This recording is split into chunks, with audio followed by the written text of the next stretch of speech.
Man, it really feels like the Jets can't get a break. We start the season off with a bunch of injuries. We have a bunch of injuries throughout the season, and we're ending the last game of the season with a bunch of injuries as well. The Jets are going to be without Elijah Moore and Braxton Berrios. Jets, Jets! All right, welcome to Jets Talk. My name is Ryan. I'll be your pilot. If you're new here, hit that subscribe button. If you've been here before, welcome back. I love having you here. Boys and girls, we're here to talk about the final week of the season, Week 18. The Jets are going against the Buffalo Bills in Buffalo, and Zach Wilson is going to be without a bunch of his weapons. This is super frustrating for me. We find out that Braxton Berrios is going to the IR, and Elijah Moore more than likely is not going to play. He did not practice on Thursday. We do have a shot that Michael Carter might play. As of recording this video, there has not been a determination, but he was practicing on Thursday from what I was looking at. So this is a really interesting situation, and how do we wind up dealing with this, and what do you expect from this game?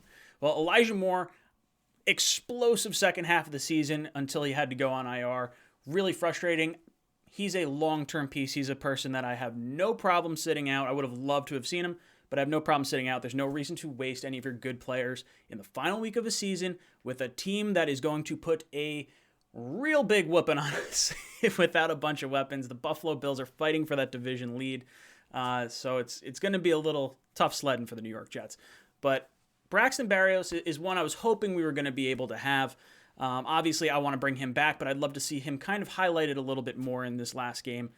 So not having Elijah Moore or Braxton Berrios leaves the door open in our slot kind of position and our jet sweep sort of role that we have on our offense. And it looks like possibly that we might get Jamison Crowder back. That would be a huge availability, I guess. Not that I expect Crowder to be here next year at all, but just so Zach Wilson has someone competent to throw the ball to. Jamison Crowder is going to wind up leading the New York Jets in receptions for the third consecutive year. Every year that he was with us, he wound up leading our team with receptions. So he has been a very, very good receiver for us. I wouldn't hate to have him back, but I think just due to age and everything else with Berrios kind of playing well, I'd like to maybe see us go that route.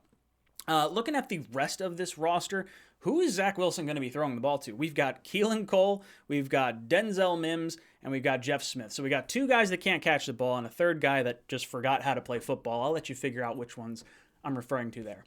But very frustrated with this wide receiver core. I would expect the Jets to maybe go a little bit heavier on the tight end front, maybe with Tyler Kroft and Kenny Yeboah.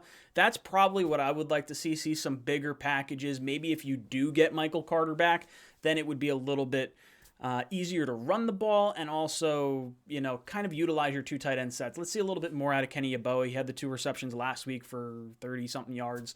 And I do like Tyler Kroft, not as our number 1 tight end, but I do like him, and I maybe would consider bringing him back next year in some capacity. This is rough.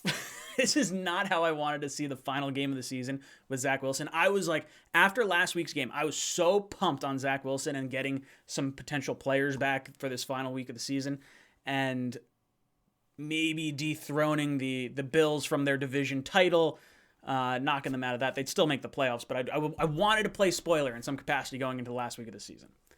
So it looks like the Jets are going to be without a lot of their horses in the stable. Fant is not coming back. McGovern's having surgery, so a lot of guys out across the board. So what do I want to see from Zach Wilson? I would love to see a game with no interceptions again. Just finish out the season, 5 straight games, no interceptions. I think that would be absolutely huge. Lean on Michael Carter if you have him. If not, you got some other guys back there. You got Ty Johnson, Austin Walter. Those guys have shown some ability to really make some plays back there as long as they're holding on to the ball and catching the ball. Ty Johnson did better last week as compared to a few weeks ago. So maybe we see a lot more tight end and running game utilization instead of the wide receiver. I mean, look, I would love to get something out of Denzel Mims. Nothing would make me happier than having him have a really good final game of the season. Although then my inbox is going to be destroyed over let's keep Denzel Mims versus let's trade Denzel Mims. I don't know what is going on here. So there's a lot of different, routes this can kind of go. Basically, I want to come out of this game with everyone healthy. I don't care what happens, win, loss, anything. I mean, I do hope Zach Wilson plays well. That's really like the big thing. But really just no injuries. Get into the offseason, just be done with it, and let's move on to free agency and the draft, and let's try to figure this thing out for next year. Guys, let me know what you want to see from this game down below. What'd you think of Elijah Moore and Braxton Berrios not playing? Who do you want to see perform well this week? Let me know in the comments down below. And as always, go Jets. Jets!